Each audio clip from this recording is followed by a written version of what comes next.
Numérologie ou foi authentique?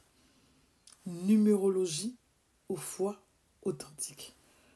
On voit aujourd'hui beaucoup de chrétiens faire un type de prière.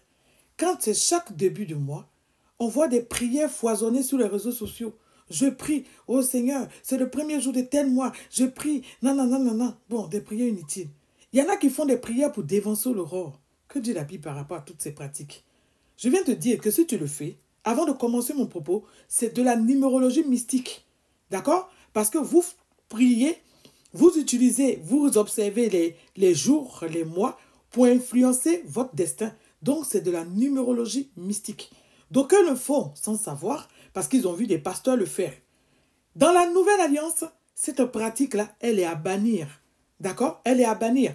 Parce que Christ a déjà tout accompli pour nous. Et dans la Nouvelle Alliance, nous pouvons compter que sur Christ et sur Christ et son œuvre accomplie à la croix. Pour corroborer ce que je dis, pour ne pas parler dans l'air, nous allons partir où? Dans la Bible.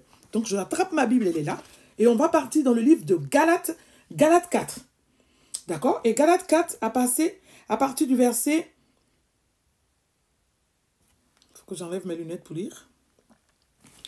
8. Autrefois, ne connaissant pas Dieu, vous serviez des dieux qui ne le sont pas par nature. Mais à présent, vous avez connu Dieu. Ou plutôt, si vous l'avez connu, comment pouvez-vous retourner à ces faibles et pauvres rudiments auxquels de nouveau vous vouliez vous asservir encore?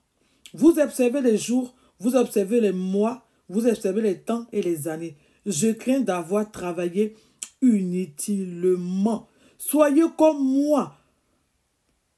Aussi, je suis comme vous. Frères, je vous en supplie. Oui, ma lecture peut paraître scabreuse. D'accord? Mais il faut retenir l'essentiel. Paul est en train d'attirer l'attention sur les Galates. Les habitants de Galates qui disent, pour leur dire que autrefois vous serviez des dieux qui n'étaient pas des dieux. Aujourd'hui, vous avez Jésus et vous retournez encore à ces fables, à cette numérologie mystique. D'accord? Dans l'église. Qu'est-ce que vous recherchez? On vous a dit que c'est quand vous priez chaque début de mois ou bien vous priez pour dévancer l'aurore. C'est ça qui change votre vie. Ça ne change rien. Vous vous mettez encore sous la loi. Vous vous mettez encore dans des pratiques sataniques et démoniaques pendant que Christ a vaincu le diable.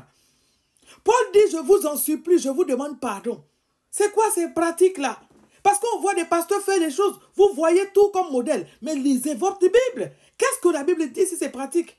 Il dit, autrefois, vos pères servaient des dieux qui n'étaient pas des dieux. Donc, ils faisaient de la numérologie mystique. Et vous, aujourd'hui, vous avez Christ. Vous avez le Saint-Esprit. Et vous vous permettez de faire encore de la numérologie mystique. Donc, demain, ce sera le début d'un nouveau mois. Et on va voir des prières, oh, foisonner. Oui, c'est le Seigneur, je prie que mon mois soit béni. Qui vous a montré ces bêtises-là? Vous avez enlevé ça où? La Bible dit que les choses de Dieu sont simples. Je crains que de la même manière que le diable a séduit Ève, je crains que vos cœurs ne soient séduits et que vous se détourniez de la simplicité qui s'attache à Christ. Dieu vous a dit de venir simplement tel que vous êtes. Venez et buvez. Venez, Jésus dit, de venir dans ce qu'il a déjà accompli. Sa grâce est disponible. Vous n'avez rien à faire, à part accepter, croire et vous laisser guider par Dieu. Qu'est-ce qui est compliqué dedans? Vous voulez vous muscler pour prier pour dévancer l'aurore, prier pour posséder les années. On arrive en décembre, hein? On arrive en décembre. Vous allez revenir encore avec vos prières inutiles de traverser.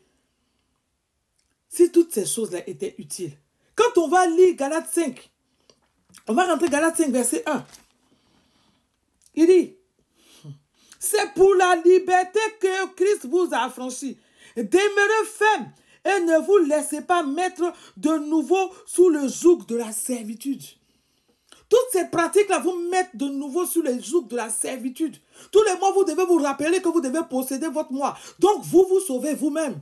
Où est la part de Christ? Si tu as l'habitude de faire ces genres de prières, si tu as l'habitude de croire ces genres de choses, je viens te dire, tu ne peux pas dire que tu n'as pas entendu. C'est de la numérologie mystique. Ce sont des prières que vous faites pour influencer votre destin. Et ça ne change rien. Parce que Dieu fait ce qu'il a prévu de faire. Et toutes les prières inutiles comme ça, Dieu a accompli les prières sur la base de l'alliance qu'il a avec nous. Depuis quand Dieu t'a dit de faire ce que tu es en train de faire là? Depuis quand Dieu t'a demandé de faire ça? Attention à ta vie. Attention à tes choix. Cherche Christ et lis ta Bible. Dedans, Dieu t'a donné toutes les directives. Mais on se marie, qu'est-ce que je vais faire si Dieu ne me parle pas? Dieu ne parle pas toujours. Quand Dieu ne parle pas tous les jours, quand tu as un sujet, la précipitation là, quand tu as un problème, la précipitation est la mère de toutes les mauvaises décisions. Qu'est-ce que tu dois faire? Tu dois d'abord te calmer. Chercher la face de Dieu. Mais j'ai prié, il ne m'a pas répondu. Prends ta Bible. D'accord? Et cherche. Aujourd'hui, il y a Internet. Il y a Internet. C'est-à-dire que tu peux taper un verset qui te revient comme ça, tu vas dans Top Bible, et puis le Top Bible te retrouve le verset. Tu vas lire le verset dans ce contexte, et tu vas comprendre qu'est-ce que Dieu dit par rapport à tel sujet. La numérologie mystique n'est pas de Dieu. Soyez concentrés sur Christ. Christ est lui seul. Parce que Dieu est le consommateur de votre foi. Vous êtes héritiers avec... vous êtes les héritiers de Dieu et co-héritiers avec Christ. Ne faites pas toutes ces pratiques mystiques et sataniques dans le corps de Christ. Jésus a payé un grand prix pour vous sauver. Jésus a payé un grand prix pour te sauver, pour me sauver. Donc rappelle-toi, quand il était en train d'être flagellé, rappelle-toi, quand son sang était en train de sa sueur était en train de se transformer en grumeaux de sang, rappelle-toi, quand les gens étaient en train de le mortifier, rappelle-toi, quand Jésus était en train d'être crucifié nu, rappelle-toi comment son sang a coulé, rappelle-toi comment il a été méprisé pour toi. Et sors de toutes ces pratiques mystiques. Que le Seigneur te fortifie. Oui, tu ne savais pas. Dieu ne tient pas compte du temps d'ignorance. Maintenant que tu sais, ne le fais plus. Sois béni.